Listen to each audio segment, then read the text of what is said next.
தேர்தல் நெருங்க நெருங்க கூட்டணியில பேரம் பேசுறதுக்கு சில பிரச்சனைகளை கிளப்பி ஆகும்.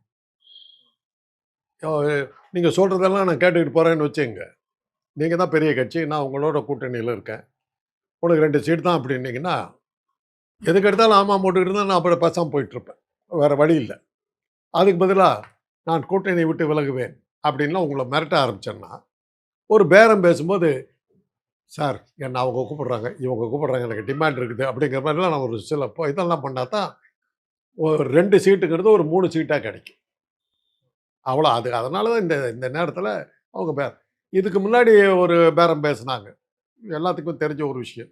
குலாம் நபி ஆசாத் காங்கிரஸ்ல இருந்தபோது, அ 2G வழக்குல 4Gயா 2Gயா அந்த அந்த வழக்குல தயாளு உள்ள தள்ளிடுவேன்னு சொல்லி அந்த அம்மாள மிரட்டி, அறிவாலயத்தில கீழ ரெய்டு நடக்குது.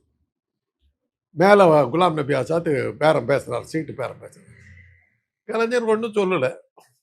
எவ்வளோ சீட் வேணும்னாரு. 60ன்னாங்க. எடுத்துக்கோன்ட்டார். குடுத்துட்டாங்க 60 சீட்டு. 4 சீட்ல ஜெயிச்சாங்க.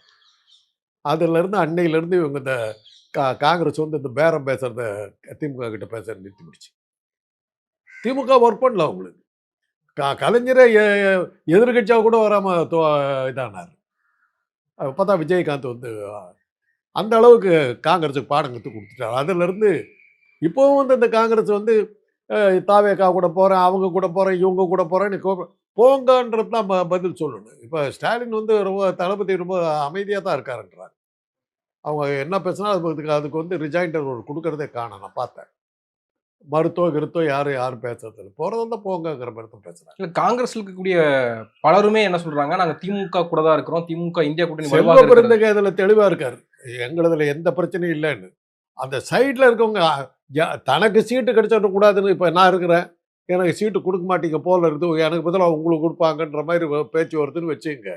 உடனே நான் வந்து ஒரு இது நாங்க காங்கிரஸ் வந்து அ எ இந்த கூட்டணியில் இருப்பதை பற்றி யோசித்துக் கொண்டிருக்கிறோம். மேலிடத்தில் லோக்கல் தலைவர்கள் பேசினாலும் மேலிடத்தில் வித்தியாசமான கருத்துக்கள் இருக்குன்னு எங்கள அவங்க கூப்பிடுறாங்க. அப்படியெல்லாம் கிளப்பி விட்டா தான் எனக்கு சீட்டு கிடைக்கும்.